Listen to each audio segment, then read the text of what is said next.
There are points in every man's life where he comes across pinnacles. The utmost example of something. Of heroism, of greed, of kindness, of evil, and as the subject of today's After Action Report, a pinnacle of absolute trash storytelling. So I started this little experiment back in July. The premise was I wanted to see if the hatred towards The Last of Us Part 2 was in any way nostalgia related. Or primarily was nostalgia related. So I went out and got Last of Us Part 1 and Part 2. And I did not expect what ended up being the results of my ill-fated research project. As I discussed previously, I ended up deeply annoyed with The Last of Us Part 1. I did not enjoy that game.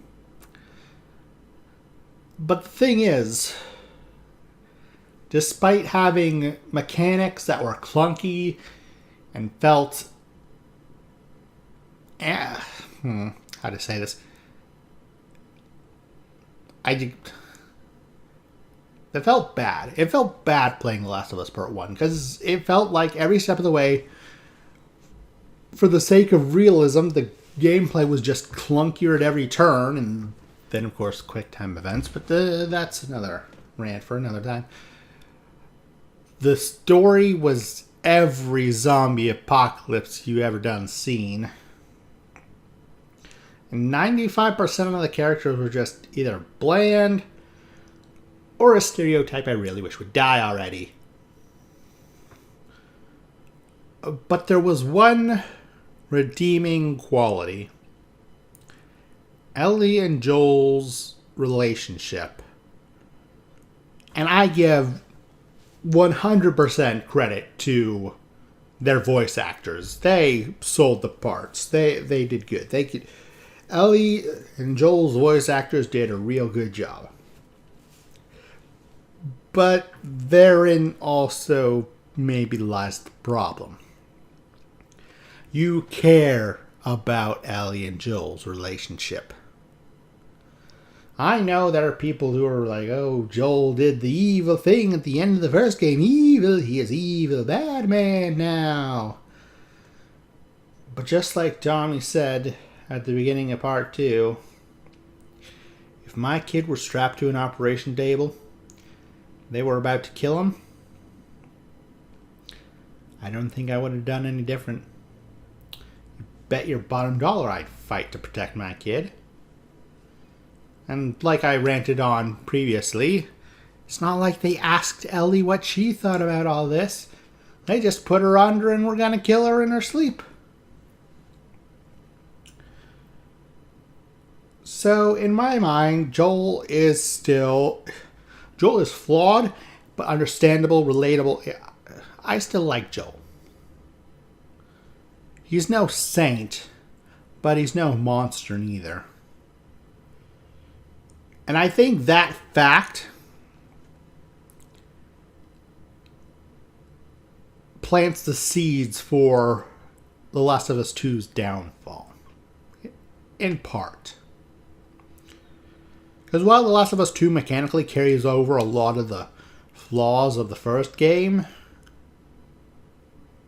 The Last of Us Part 2, I feel, the story hinges on the players hating Joel for his actions from the first game.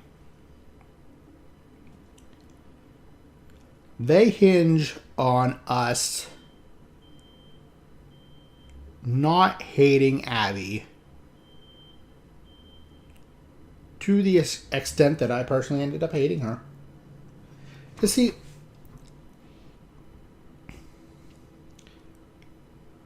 they spend half of the game pretending like Abby is this good moral person, but she's not. And that undermines a lot of the story. It makes inconsistent character motivations. It feels disingenuous. Even if we remove the structural problems from the story of The Last of Us Part 2, the cutaway at the climax, the attempt at twists that were obvious, the blatant emotional manipulation attempts, at the end of the day, the story hinges on you seeing both Ellie and Abby as more like as neither the game wants you to see neither as the bad guy, as the good guy. Unfortunately for the game, they spend most of it deifying Abby with her actions with Yara and Lev. So it's like they have to make up for Abby killing Joel in cold blood, brutally torturing him and murdering him after he saved her life. But you don't get a second chance at a first impression, as they say.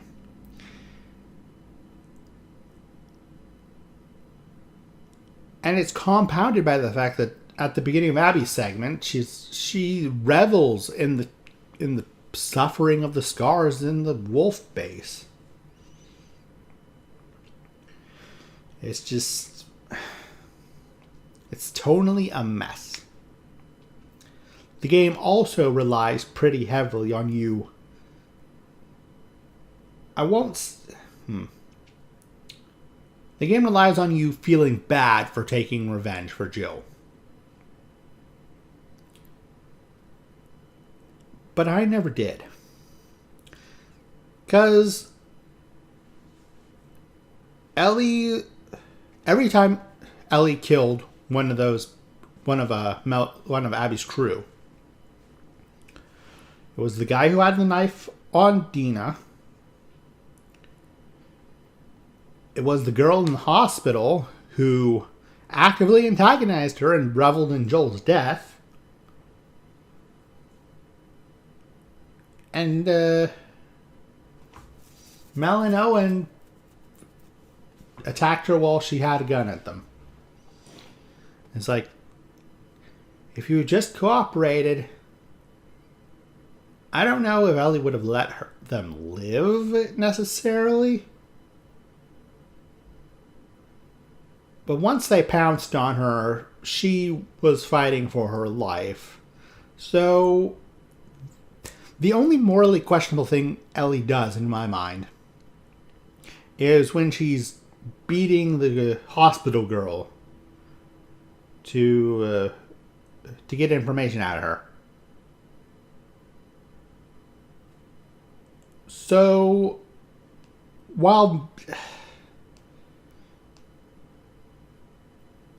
I never felt alienated from Ellie. I never felt like she was really the bad guy. I saw that the revenge was taking a toll on her mental health, but that's just basic. Revenge leaves nobody happy and all that stuff.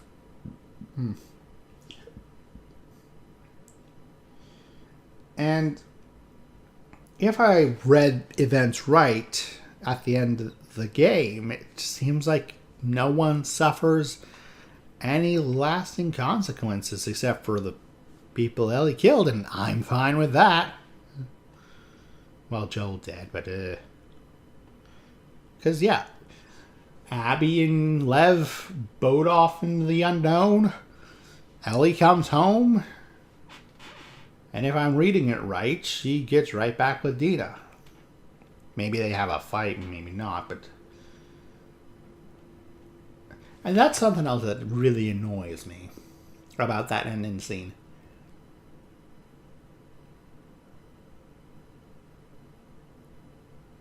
At the surface, it looks like Dina abandoned Ellie. But really, like I said, Dina alone with a little baby is not going to be able to run a farm all on her own. That's just the fact of the matter. So obviously she's going to go back to Jackson, regardless of if she's mad at Ellie or not. And once Ellie comes back, and do you really think Dina's going to hold it against her for very long? Nah. Dina's not that kind of person. She's an enabler. So, yeah, the story is a mess. The story is a mess, the gameplay is a mess, and the characters are, by and large, hateable. You have to spend so much time with Abby and her crew, and it's just... yeah.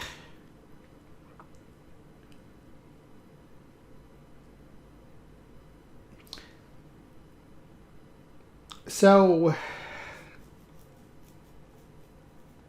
yeah, when I set out to do this, I thought I would be playing one good game and one mediocre to bad game.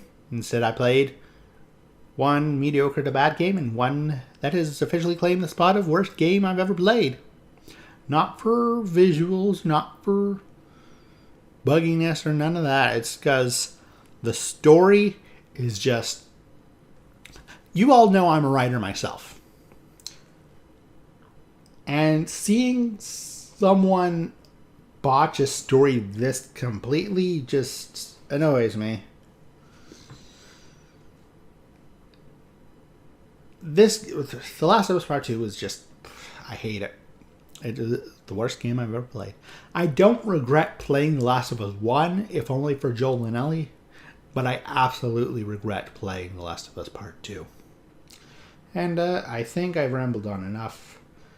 Next time, we will be diving back in with Johanna Shepard in Mass Effect 2. Until then, remember to like, comment, subscribe, ring the little ding bell, and if you'd be so kind, get off my lawn, you filthy casuals.